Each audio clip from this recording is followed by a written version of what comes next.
What's up, everybody? Today, I want to talk about recessions. So there's a lot of volatility going on in the market and things are ups and downs.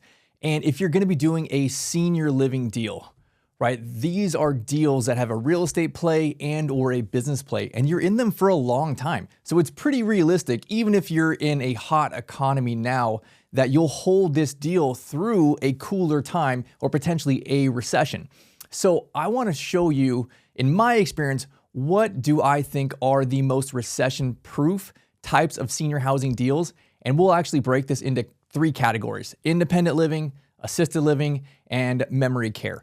And potentially, I do think there are differences between these three styles of deal. Some of them can be more risky as we get into volatile markets, and some of them are more insulated from these potential recessions. So what usually gets cut when we go into a recession? It's usually a lot of the luxury items, things that are the new car, the new boat, upgrading your house, the big vacations, even just eating out at restaurants. It doesn't have to be fancy restaurants, but people will eat out less, right? They will conserve more money. And so really, what does that boil down to? It's needs versus wants. All of the wants really get cut in a priority of what has the greatest amount of fluff in there, and then moving closer and closer as people tighten their financial belts to just the needs.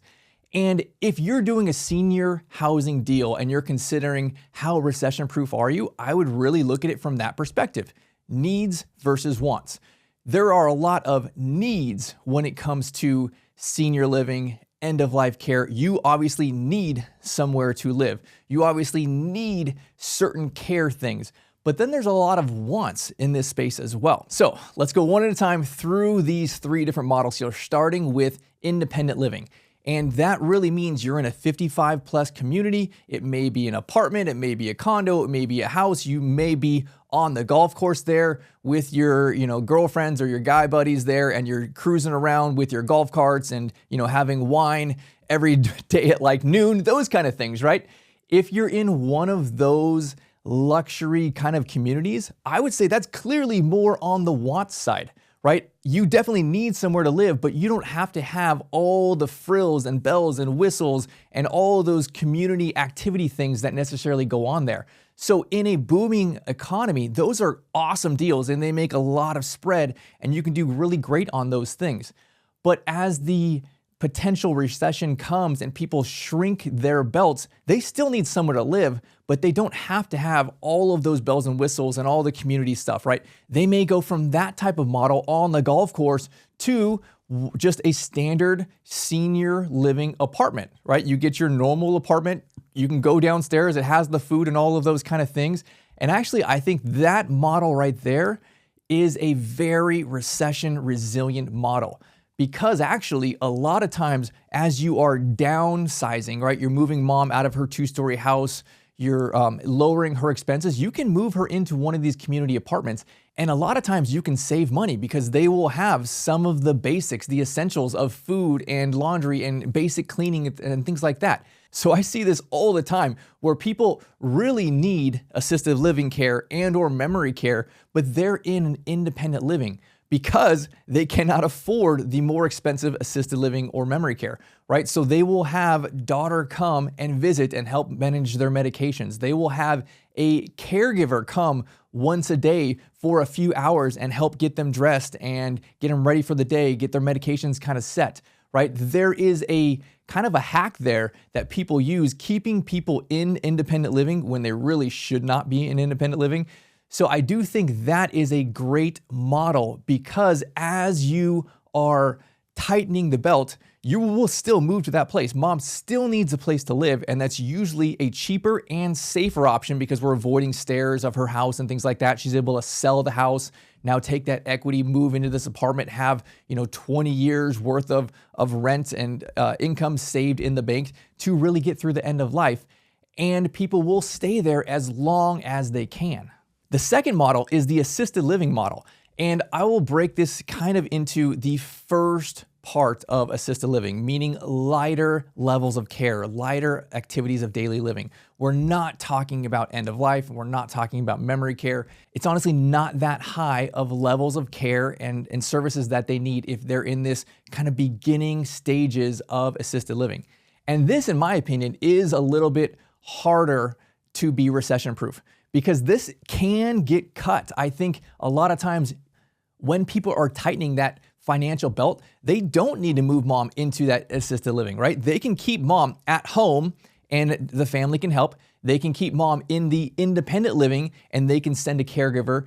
There's really not a huge pain point here, right? This is definitely borderline a want and not a need because mom does not have a huge problem yet that the family cannot solve. So if there's family nearby, that's usually when they will step in as you are starting to decline, but don't really have any big problems yet. So I see this as a potential issue for the market turning for some of these assisted living deals where they're just kind of beginning, right? They may be the RAL models. Pretty much all of these RAL models, the 6, 8, 10 beds, this is what they do. It's their bread and butter. It's very basic care, right? They don't have a lot of end-of-life care. They don't have a lot of more medical needs and heavier services that they're providing. So a lot of times, these little mom and pop RALs, I think they can get cut during these times. And I see a lot of times places like this will struggle, depending on your license type. I'm here in Texas, right? There are two types of license. There's a type A and a type B. And in different states, it's applicable and some it's not applicable. But for me, there is like this beginning of care license type. That's a type A. It's the most basic stuff. You can't decline and get to end of life and stay in a type A. You have to move to a type B. So why the heck would you even do something like that, right? Like as my people decline, I have to move them out. And that's really where I see also based on license type, you can get burned on these kind of deal structures because as people decline, you have to move them out. And therefore, the people that have not declined, they may not need to actually move in if they are trying to save money on their financial budget. So next, let's talk about end-of-life care on the assisted living side and the memory care side, right? Really, I think both of those things are a huge need, definitely not a want. Nobody wants to be in assisted living regardless, right? Especially a memory care, home or facility. So most of the times, the families, regardless if the economy is great or shaky, they are putting this off as long as possible. Really for the whole industry, right? No one wants to be in assisted living or memory care or a nursing home. So they're gonna stay in their own home. They're gonna stay in independent living as long as possible because it's a huge financial jump to go there. And then honestly, no one really wants to be there, right? Even if you're gonna die, you wanna die in your own home. You don't wanna die in a big smelly facility or a gorgeous mansion. You want to be in your own home. So from that perspective, it is already at the point where the families are holding off as long as possible until it becomes a need that is more than the family can carry. And usually on the assisted living side, it becomes a two-person transfer. A daughter cannot get mom off the couch onto the wheelchair, from the wheelchair onto the toilet, all of those kind of things. Mom can't shower anymore without two people helping. And then, it's just overwhelming for the family. It may be incontinence. There may be a son or daughter that just refuses to change mom's brief and it gets messy and sloppy and it's not good. It's just like a baby, except the butts are huge. So it's not good. And really, it comes to that place. And there's plenty of people that says, nope, I don't care what it costs. I'm not changing mom's brief. We're going to put her somewhere, right? And that's real life. So end of life side and or the memory care side.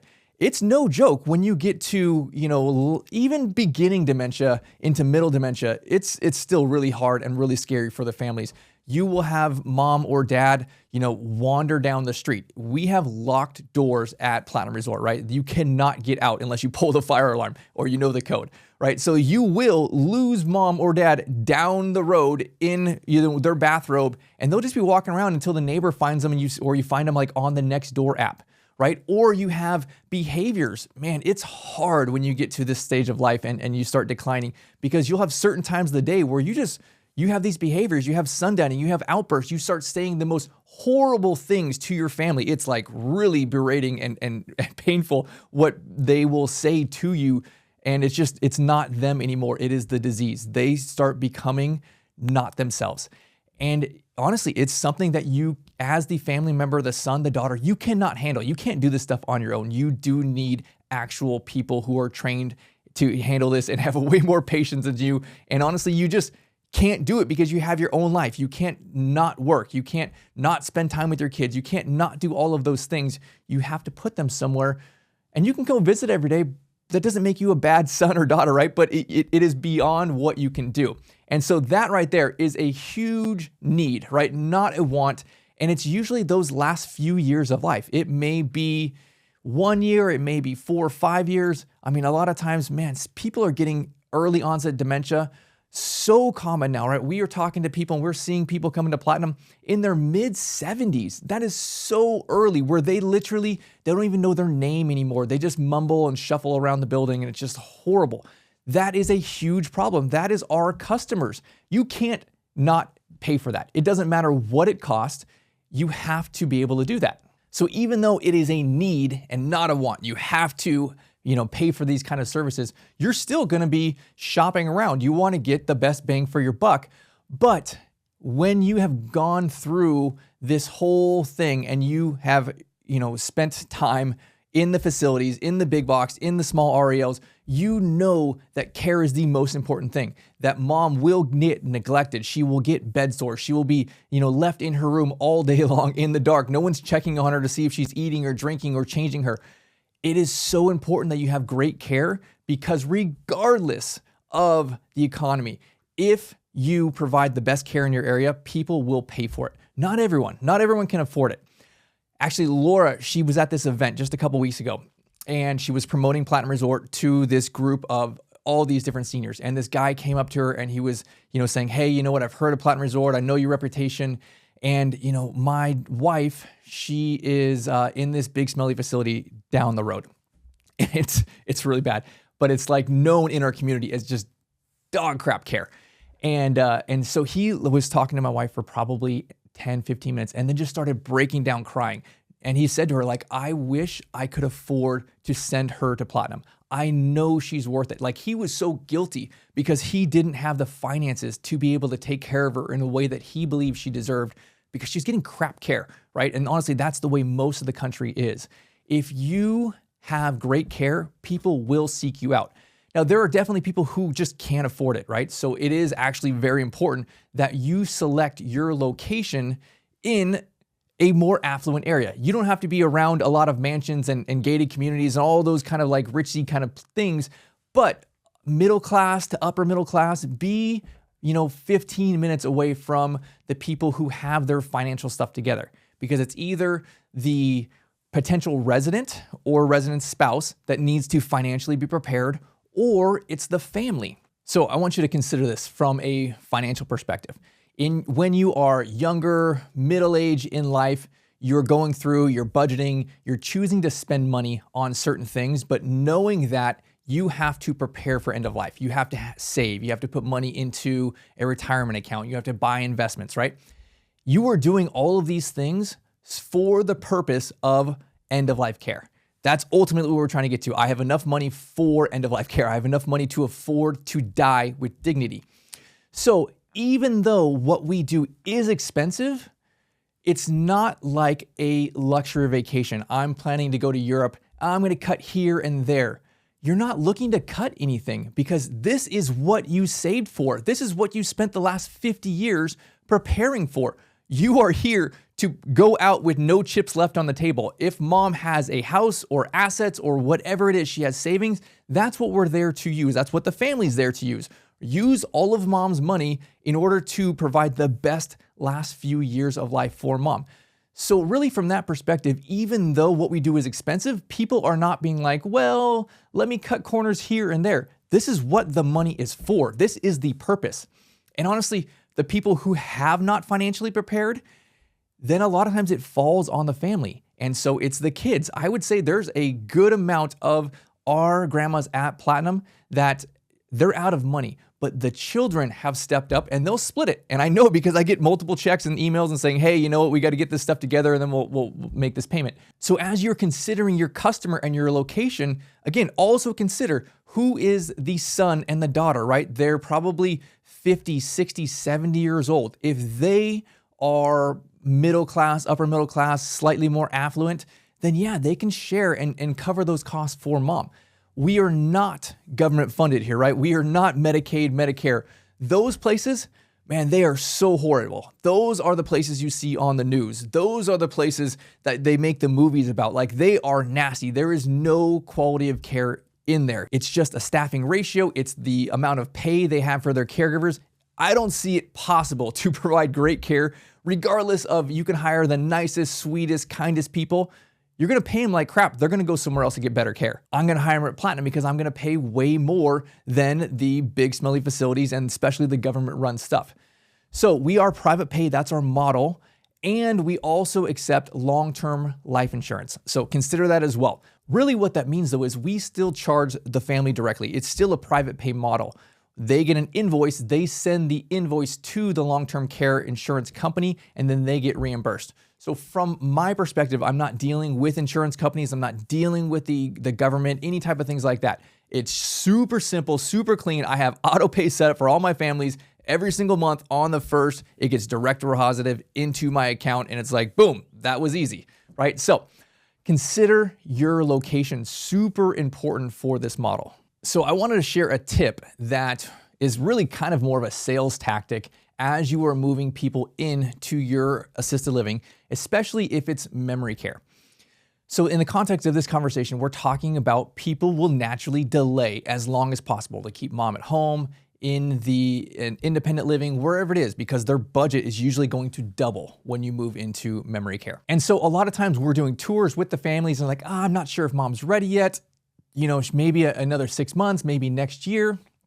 And so we tell people honestly, like, hey, you know what? When it's the right fit for her, let us know. We'll move mom in. But consider this, and this is kind of the sales tactic here. We tell people, hey, you know what? Mom will get to a place where she declines if she has some type of dementia or Alzheimer's. She may become nonverbal. She may not be able to walk anymore. She may not be able to eat anymore. We literally have to hand feed her. And so it is best if we know your mom. If she can move in 6 months earlier than that period, if we can learn her likes, her dislikes, you know, when she cannot communicate to us anymore, we become her voice, right? Our caregivers need to know her. Our caregivers need to know when she grimaces that this is not comfortable for her. She's in pain. She literally may not be able to say, ow, that hurts anymore, or everything hurts anymore, because you get to that place at end of life. And we will learn her. We will learn her mannerisms and all of those kind of things. If you move mom in later, we really don't have that opportunity to find out what is she like, what makes her happy, what makes her smile. And honestly, that's real. Like, that's not BS kind of sales stuff. We use it to move people in, to use a sale. But honestly, like, that is what it takes. If you're going to help people with dementia, you have to have consistent, stable staff that know and love that person and really speak on their behalf, because the family's not going to be there anymore, right? You are with them 24/7 all day long, and you become their advocate. So the more time that you can have with them when they're able to communicate these things, the better it is for the resident. The last point that I want to hit on whether or not recessions will affect the senior living industry is really just where we're at right now in the market with the population. Because we have this baby boomer generation that is now just hitting 85 years old. And towards end-of-life care and or assisted living, we are about 90 to 92% occupied as a national number, which is a very strong position to be in. And so as we are moving forward year by year, there's an extra 10,000 people turning 65 years old. There is a big demand of people coming, and not the building spaces. In the next 5 years, we are going to be short. There's some statistic that say in the next 5 to 10 years, we're going to be 500,000 beds short nationally for assisted living care and memory care. That is a lot of beds short. Now, the other really interesting thing is that more than half of the current assisted livings are built prior to the year 2000. Which means they're at least 25 years old. So here's what that means. If you're going to do a deal, you're going to build something, that means that you have a ton of new customers coming in, and You just have to be better than everyone else around. You have to have a better service and better product. So your product is your physical building. So at least half of these physical buildings are old, right? That's what people do. They will move from the old smelly facility to a new facility. It could be a gorgeous mansion. It could be a new smelly facility, but that is still the process. The stuff from the 60s, 70s, 80s, those are all getting phased out. They are demolishing those by building something new. So in 10 years, this stuff from the 90s and early 2000s, that's going to be in the same kind of position where, hey, you know what? That's too old. Now let's move over to these ones here. So you're going to have the advantage of there is really two things. There is a continuous wave of new demand coming in, and you're going to have the newest building.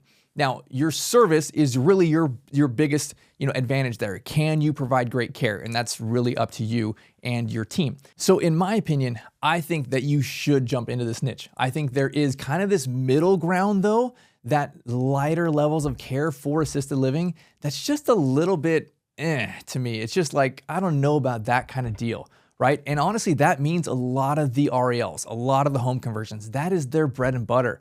And I don't like those deals regardless, right? I be the first one to tell you, don't do a crappy little deal like that. 6, 8, 10 beds. You're not even going to make any money, right? It's just a waste of time. Do a mansion, do a 16 bed, do a big home conversion, do with an addition, or build new construction. I've done both. New construction is for sure the way to go, but some people, right, you may not want to do that. It takes longer, but you have the best product and you can provide the best service. Or go and buy an existing facility, right? But just consider all of these factors that if you did more end-of-life care and or memory care, you are more insulated there.